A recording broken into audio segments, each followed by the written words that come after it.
Hello, everyone. Welcome, welcome, welcome to The Way Through. I'm so grateful, of course, for you to be here. I'm your host, Bonnie Worth, and we have another, deep, deep conversation here today. But of course, before I move into that, the show is all about helping you to navigate your healing journey, to take a look at the impact of wounding, especially if you are an energy sensitive, you're an empath, a spiritual empath.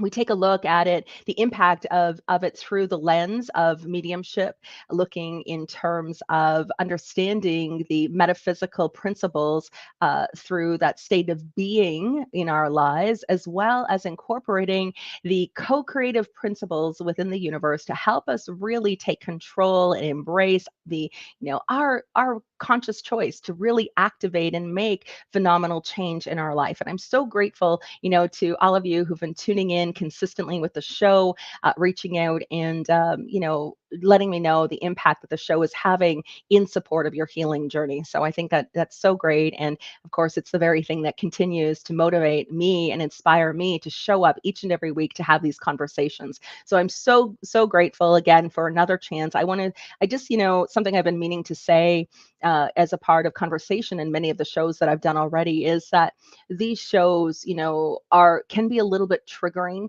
because they are invitations to take a look at the stories and the narratives, and they may bring up certain aspects of what maybe has happened to you personally, that may be, creating a little bit of an impact within your life. My whole intention is not to cause you any further distress in any way, but to give you a perspective, a means, and a way in which to navigate anything that's coming up for you.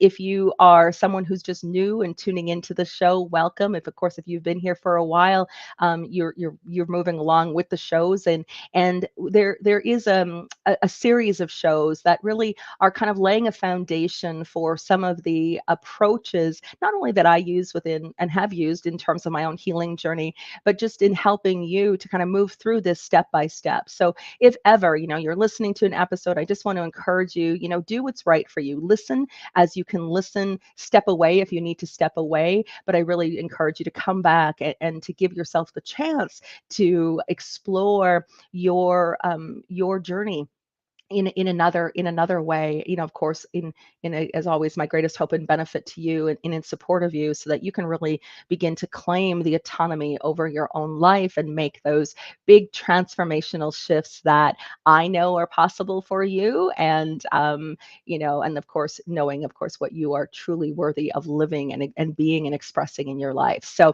I want to just make sure that, today is another one of those shows, and this is, we're talking about the impact of abandonment. One of the, what I would say, the foundational aspect of the work I do is associated with four core wounds of the ego, and four core wounds that not only were at the basis or at the core of my own healing journey, but over all of the years, and I've been working professionally for over 15 years in the field, that over the years of working one-on-one with clients and helping and supporting them through their own healing, through shifting, of course, the paradigms, the impact of their woundings, their traumas, and really holding that sacred space for them in support of them reclaiming their wellness, their vitality, and joy in their life. Everything, all of the conversations seem to stream and come into at the core of these four wounds that in some way, based on our human condition, that at the very basis of this are four wounds that we all navigate in some way, shape, or form. For some, there may be one of these wounds that is very prominent in their life, where it's almost like a repetition of pattern of behaviors, of experiences. We could look at it in terms of, what can possibly be a karmic agreement that someone has, in terms of this incarnation within their life as they've come in, different experiences that the soul is looking to explore and be a part of in terms of what is that not only in terms of the human self-realization, but in this greater realization for the soul based on the contrasting experiences that it looks to have in terms of wisdom and experience within the human psyche and the human experience that we offer through these physical bodies that we have. And it's really these patterns that show up for others. It has been, like myself, these are, as I said, these are four of the core wounds that all everything came down to. Every story, every narrative, all the paradigms, the belief systems, everything came down to these four core wounds. And then at the root of that is everything that has to do with worthiness. And of course, it's been the basis of the work that I'm doing. It's everything that I've become so passionate and focused on in terms of being able to help humanity move forward, to really enact and support in impact in a way that is going to, of course, empower you and empower others in reclaiming who they truly are, in being able to reach and nurture what is the connection to the authentic self in order to fully experience the life in a way that is not contained by limitation, but more in terms of what is the expansive nature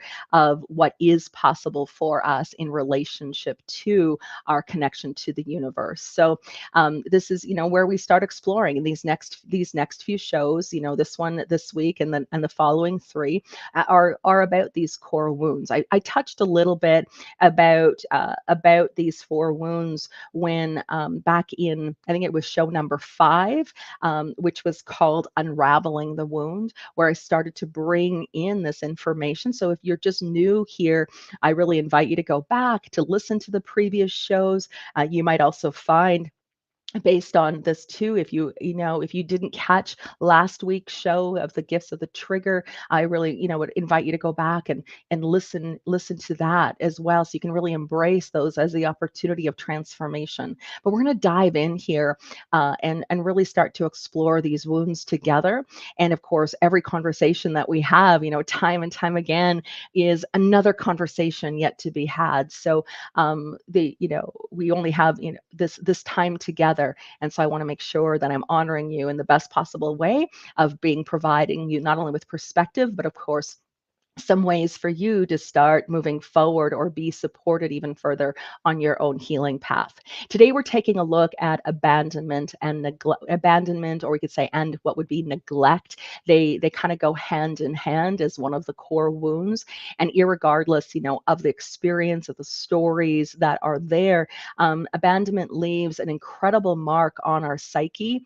It influences our emotional well-being, also of course, our beliefs, our ability in terms of our self-worth, our ability to not only have healthy relationships, but in order to be able to really um, fall in love with ourselves, or to appreciate ourselves, or to really embrace the who we are at that higher state of being. And so our experiences, through abandonment, create a cycle of separation, not only separation from other people. As I said, it makes it challenging within our own relationship, but a separation from our own higher self, our sense of connection to the divine. The impact is multifaceted.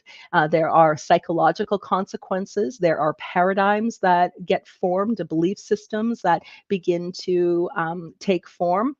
And the effects of it can be very detrimental for, as I said, our ability to love ourselves, our interpersonal relationships, or even how we show up in the world in terms of what we truly believe that we're worthy and deserving of. So when we experience abandonment or neglect, there's a lot of internalization of our feelings of inadequacy, of our worthlessness, emotional wounds here that really create what is a mental framework that influences, as I said, how we interact, in or how we react in certain situations in our life. For example, if we can develop the belief that prioritizing our needs is selfish, that, and again, it leads us to this persistent scope of our own self neglect as a result. Our conditioning begins to shape our identity, which would, ultimately results in behaviors and choices that reinforce the unworthiness, that reinforce the separation from the authentic self. And so when we look to, really unravel that conditioning, we have to recognize the impact that everything has had on our everyday life and how we're showing up for our family, our friends, how we show up at our jobs, how we show up in terms of even what we believe is possible for us to manifest or bring into form for in our lives, what we're capable, we could say, of receiving, where as empaths, we have a tendency to give and give and give. It's a part of our, innate nature where we just want to be of service. We want to help others. I'm going to talk about another aspect of that next week in terms of what begins to cultivate in aspects of codependency as a result. And but when we look at abandonment, it really kind of moves into another way where we abandon ourselves for the sake of others, where we put other people's needs before our own, simply because this reverberating ramification of abandonment and neglect that have created, these internalized feelings of unworthiness that lead us to believe that our needs don't matter, that our feelings aren't valid, and that chronic sense of inadequacy that takes place, especially if you're someone who's experienced abandonment or neglect, whether that be as a child or even through a relationship in some way in your own life or an experience in some way. There's many different storylines where this can be at the core.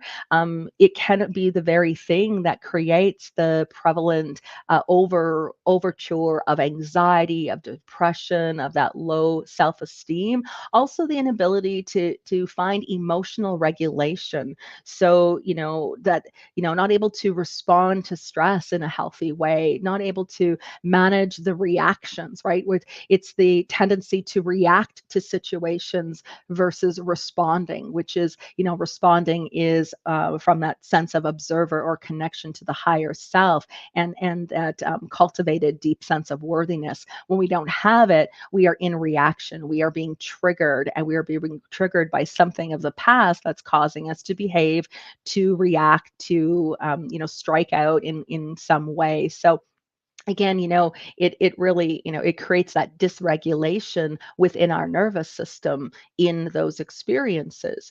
It also can lead to attachment issues, again, that, where we might avoid certain situations, or this anxiousness that creates, which creates this complication within our ability to feel safe and secure and stable in what can be the most loving relationship. It's just that our ability to receive that love has been impaired.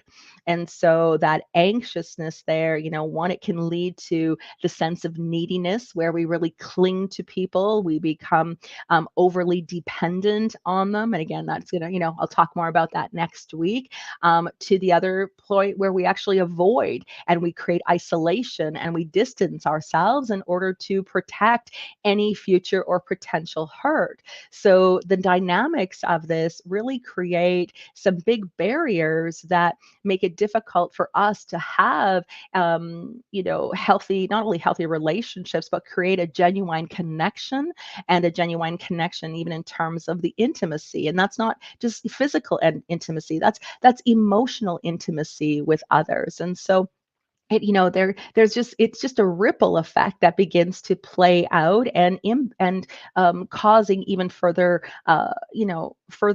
isolation and further neglect and further sense, as I said, of that lack of worthiness. When we look at it, as a medium, I think even understanding that anything that creates a barrier of genuine connection to other people in our lives. What plays out and happens in the non-physical world or in the physical world has an impact on the non-physical world. And so it too creates limitation in terms of genuine connection with those individuals on the other side who are looking to message and to utilize, the gifts and talents of the medium in which to be able to, share their healing messages and bring in that validation of life after death. So, it's, this is a big part of, I've had people, email and say, as a medium, why it is that I'm focused, this show so much in terms of the healing aspect. And it's because in order to show up and do the work as a medium, we also need to have a healthy foundation within our own selves and being able to show up in our greatest potential in service and helping other people. We have to tend to our own emotions, emotional self, our own needs, our own nurturing a greater relationship with ourself and with all of life in order to really uphold and be able to do this work, not just, for a short period of time, but in longevity to really fulfill what is a soul's greater purpose or a greater calling. So that's a whole other conversation for another show. We look at, here as well, as I said, as we've had experiences in terms of abandonment or neglect, it's the very thing that fosters those paradigms, those belief systems, of course, that you've heard me talk about time and time again on the show. And again, if you haven't listened to the previous shows, I really invite you to go back. You can tune in, of course, here, through the platforms, live with me.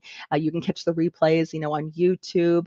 It's also available, through Spotify and Apple. Like, so there, there's a reservoir of ways in which you can access these shows and listen later.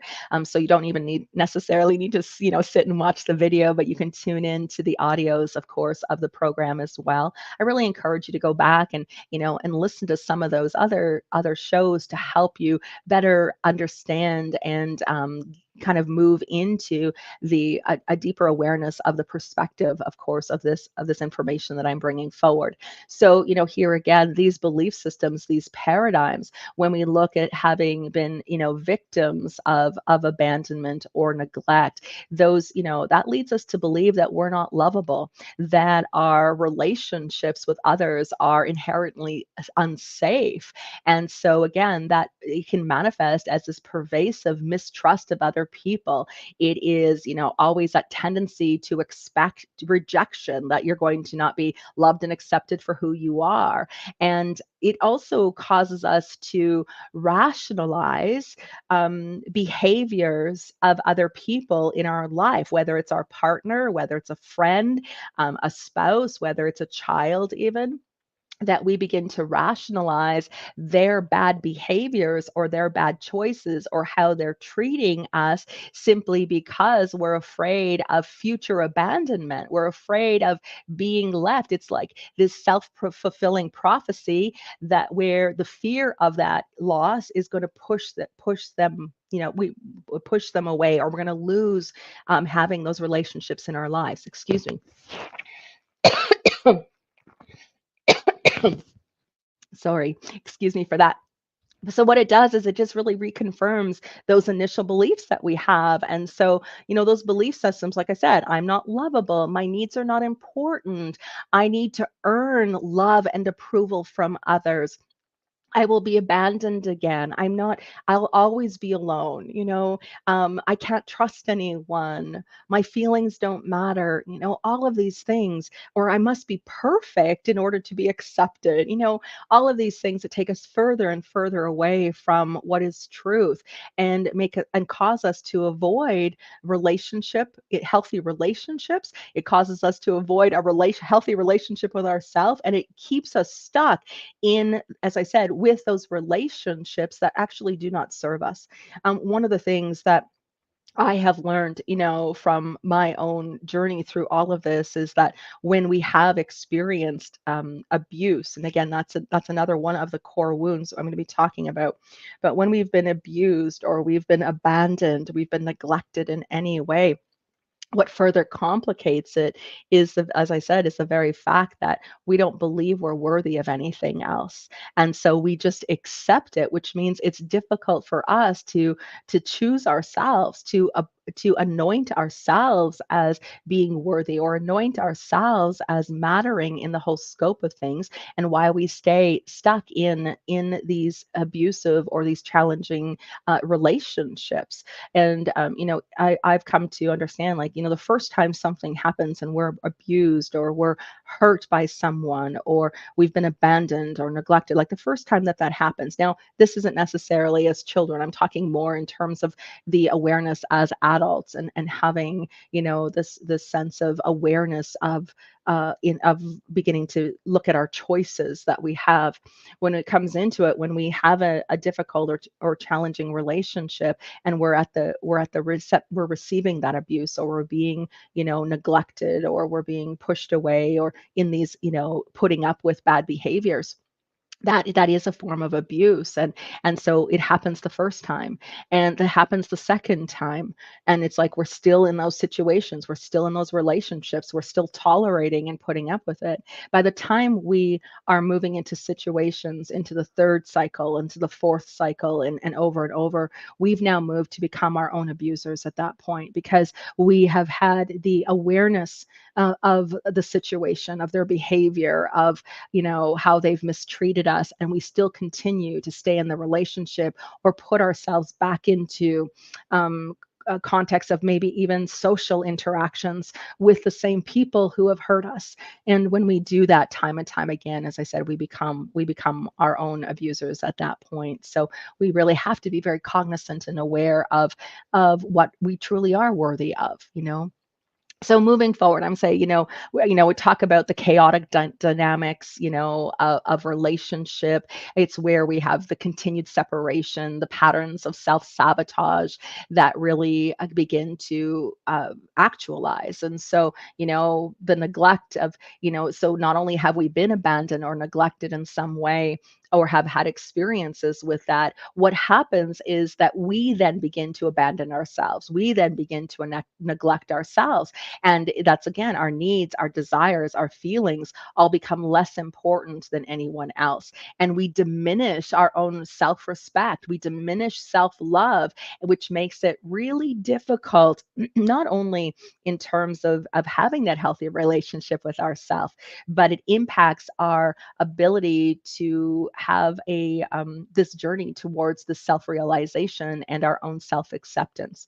It is through self-care. It is through cultivating our sense of worthiness. All of those things that lead us um, to a healthy place in our life. But when we're struggling with it, then we are accommodating, these unhealthy behaviors and relationships in our life. We're ignoring our own personal boundaries. We're no longer an advocate for our own needs, and again, it just that cycle of self neglect, and again, which just impacts and entrenches with other, greater feelings of unworthiness.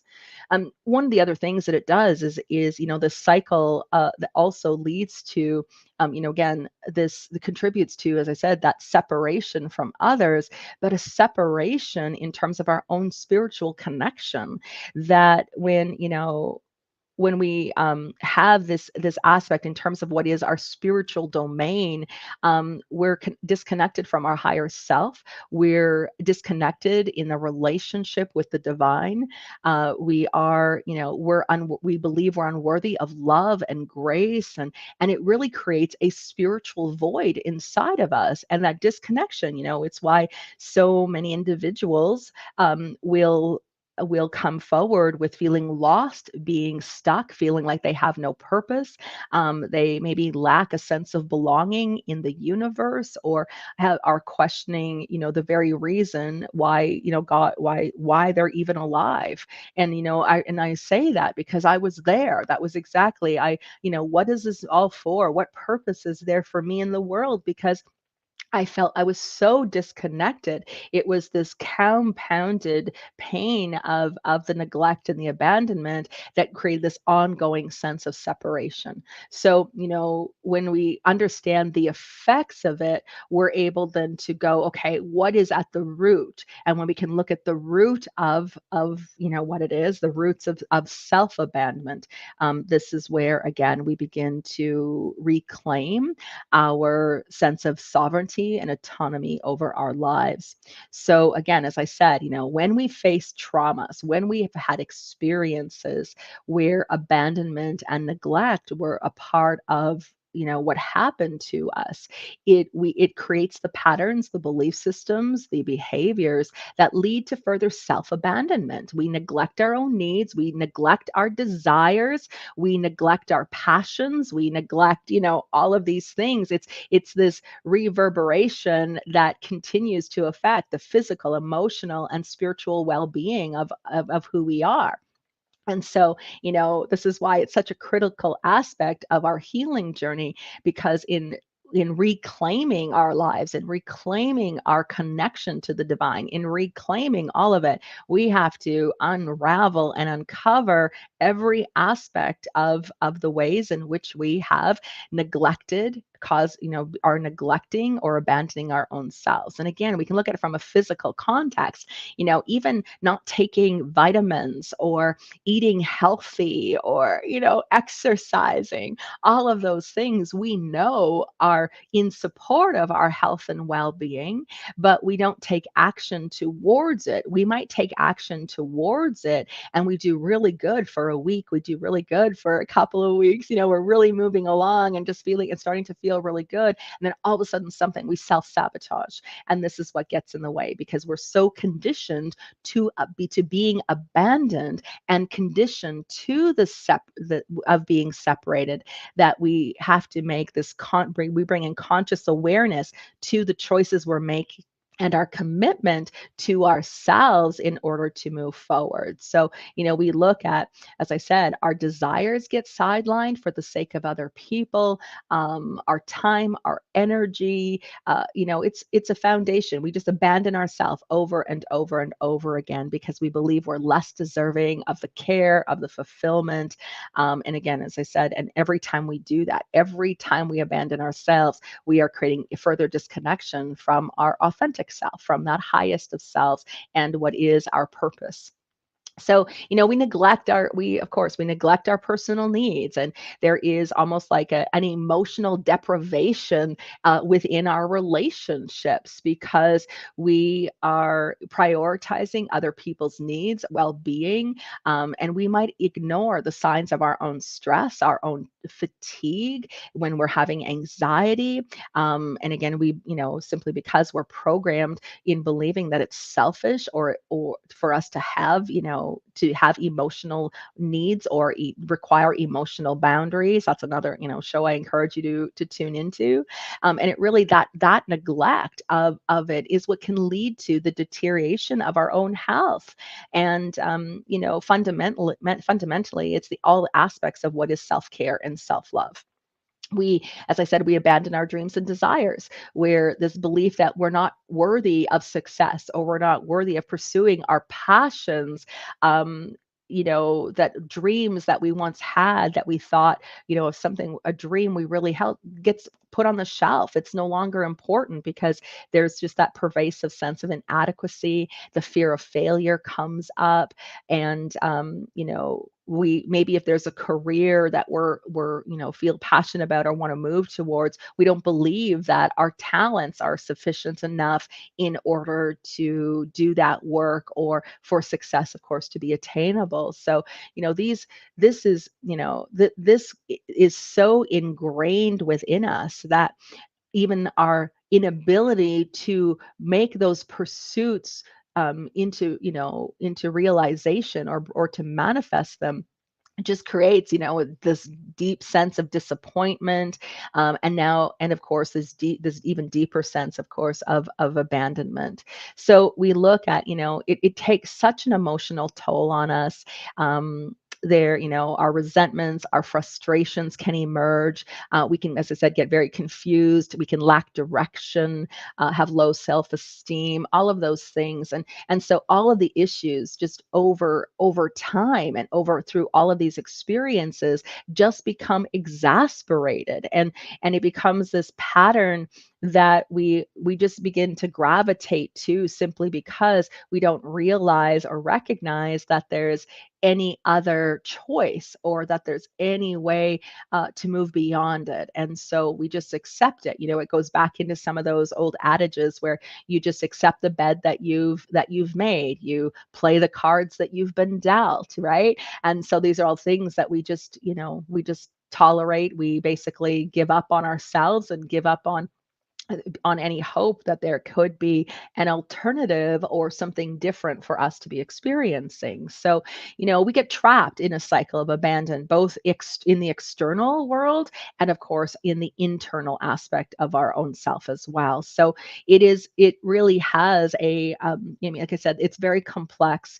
The impact is very compounding, and our emotional state can wave, and we can be almost like on an emotional roller coaster, where there's a lot of highs but a lot of lows, and there's that inability to regulate our our emotional body or regulate our nervous system, because it's like everything is transactional, everything is dysfunction, and we just look at everything becomes, in our experience, a mirror of the fact that we are worthy of being abandoned, that we deserve to be neglected, and it becomes the way that we start to experience or participate in life. And I say, this in it as a we, because this is what I recognize and realize about my own self. It's what I see play out, and some of the narratives and stories that come forward, through the deeper work that I do through the healing intensives with my clients. So,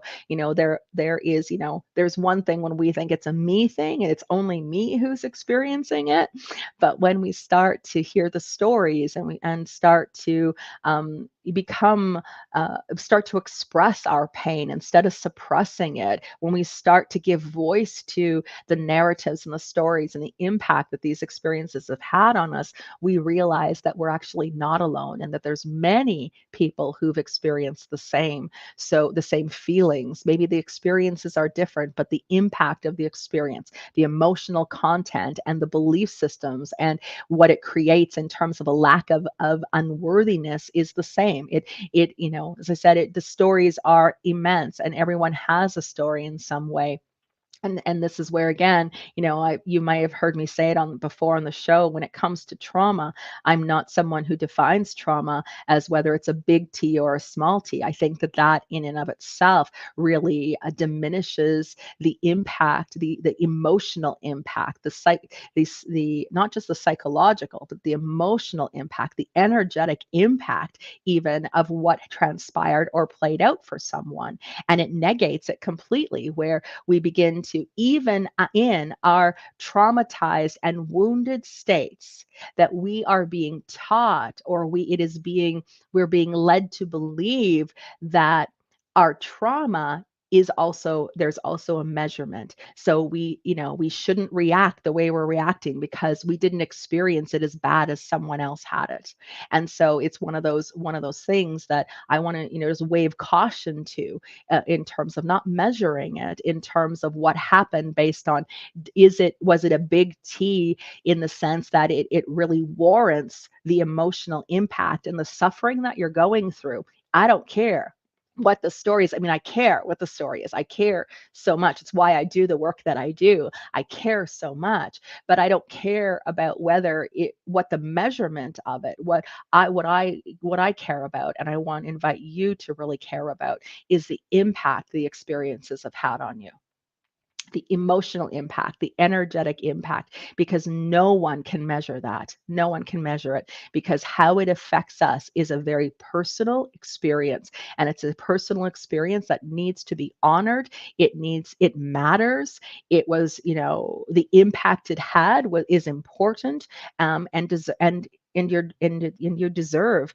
to be nurtured and cared for and held and supported, and given all of the considerations that anyone would be given, regardless if it's a big T or a little T. So again, I'm going on a tangent but that's another thing that I would say that in some way has created a little bit of frustration or angst in me over the last several years in hearing how it's been underscored now or it's been measured, and it has nothing to do with that. It has nothing to do with that. We honor the one who's suffering. We honor the one irregardless of the story. It's the impact that we have to acknowledge and what we have to tend to. We have to attend to it in ourselves, and I believe as a community, and we need to support and honor those who have had the experience, irregardless of our own personal judgment on it. The impact is what matters. So again, I want to stay, try to stay on focus here, but it's just I really felt compelled to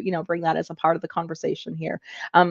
So moving forward, so how do we reclaim ourselves? I think this is really, how do we break the cycle, and how is it that we can move beyond the things that happened, again, because recognizing, of course, our needs matter, our desires matter, and how do we shift out of the impact of those past experiences to get into a greater relationship with life. And so, it comes into, self-care, self-care, self-care. Yes, you've heard about self-love, you've heard about self-compassion, you've heard about all of these things, self-forgiveness, all of these things that are conceptualized in terms of self. And again, when we look at it from our human condition or based on how we operate in our world, self is always with a small s on it, right? It's self care, small s, small c.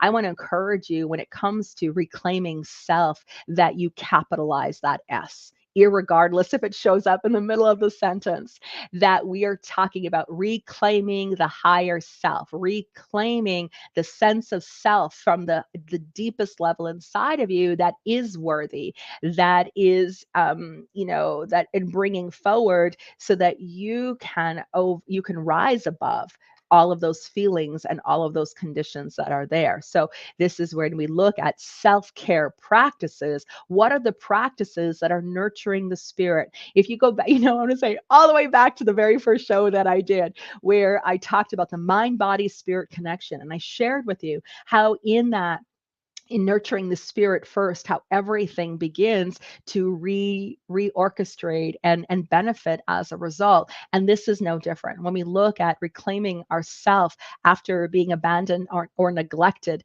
this is about reconnecting through our meditations, through our mindfulness practices, through our creative expression, and looking at nurturing that relationship.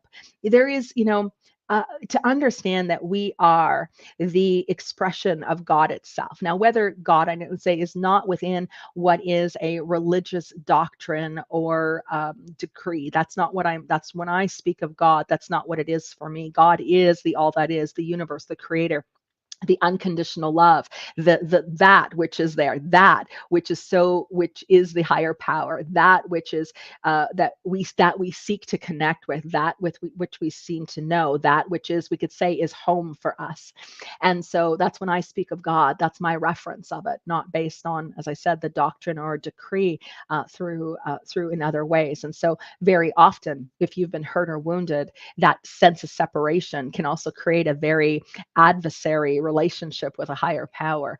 And so, if you don't believe in the external, and this isn't about the external higher power that's out there, it's the external higher power that's within us. And that's really when we look at self affirmation, self care, self forgiveness, self love, self worth. All of those things are what we're looking to cultivate from that deeper place within ourselves. So first off, take that small s and cross it out and put it a big capital S on that, because that is one of the important things. So we look at, yes, we want to set healthy boundaries. We want to prioritize our needs, wants, and desires. We want to be able to go through, as I said, the practices, those self-care practices, those those things that we can do in order to nurture this one who has been isolated, that we begin to create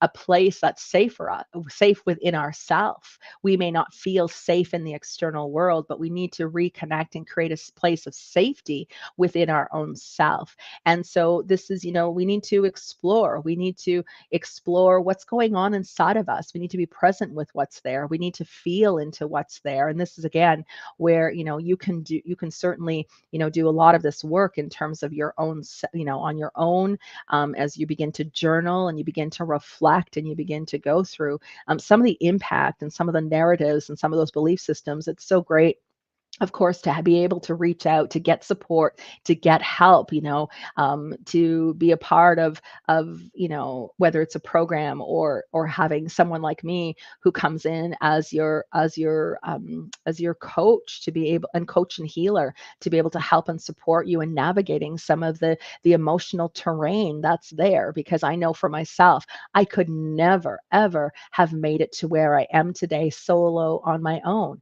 because when we say that it takes a community, it's truly is. And if it wasn't for, the healers, the shamans, the spiritual teachers, the mediums, that I sought, and I, in connection and support and help on my journey, understanding and learning about the energetic, not only the energetic principles, but working with those energy healers, that I wouldn't be where I am today. And so it's a part of why I ventured into this direction, in my own career, because yes, I'm a medium, and yes, there's those conversations with the other side, which are so beautiful and healing, but it's deeper purpose for me. And so in deeper purpose based on, understanding what that the story, the wounds, the things that happened to me had meaning and purpose, not when it happened, but meaning and purpose in fulfilling something greater than who I am in this life, in support and in service of others. So this is, we need to explore, but we need to heal it, and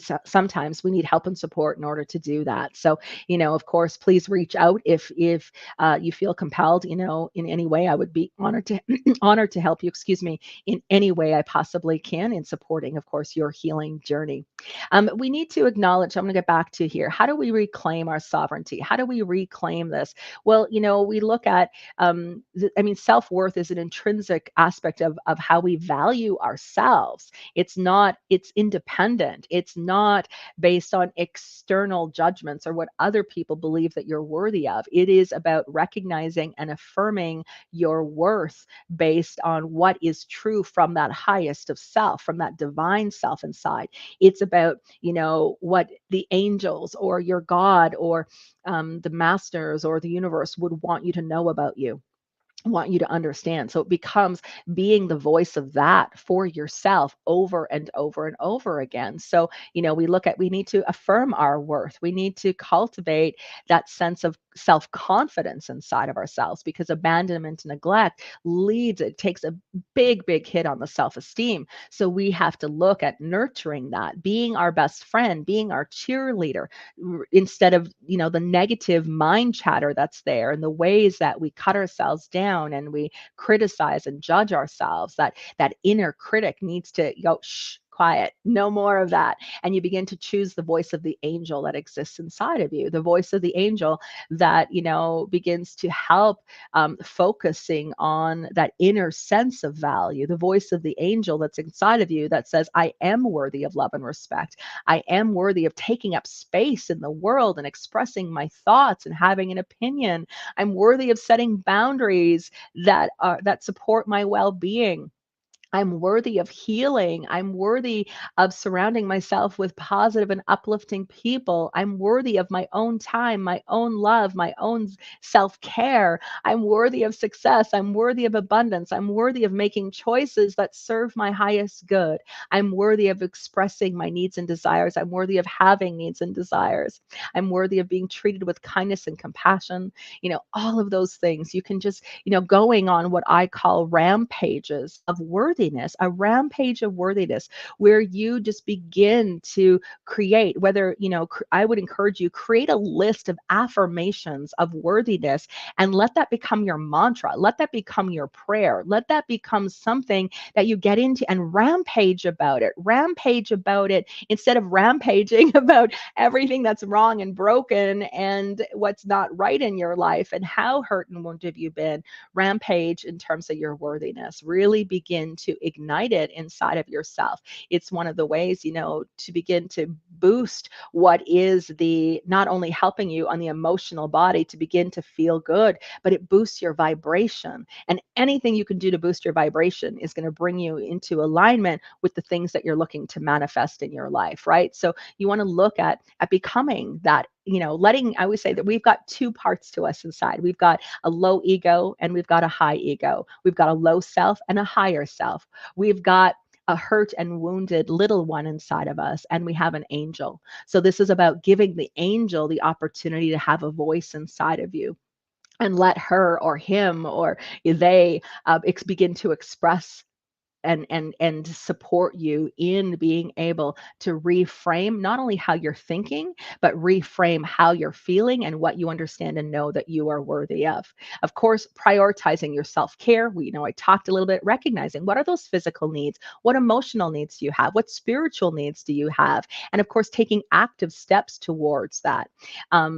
Being able to, really cultivate the self-compassion, cultivate your self-esteem, begin to pursue your dreams, look at all of the ways in which you've abandoned and neglected yourself, and start to take, pivot it, start to take alternative action, start, instead of, not taking your vitamins or eating healthy, commit to yourself, commit to your own empowerment. That commitment to honor ourselves, that commitment to focus on our self-worth, it enables us to unravel all of this conditioning, all of the paradigms that have been built inside of us, in terms of abandonment and neglect. It begins to foster that deeper connection with our authentic self, and so it's the very thing, that connection is what leads us to fulfilling purpose, that leads us to having healthier relationships. But we need to prioritize that relationship with ourself and make a commitment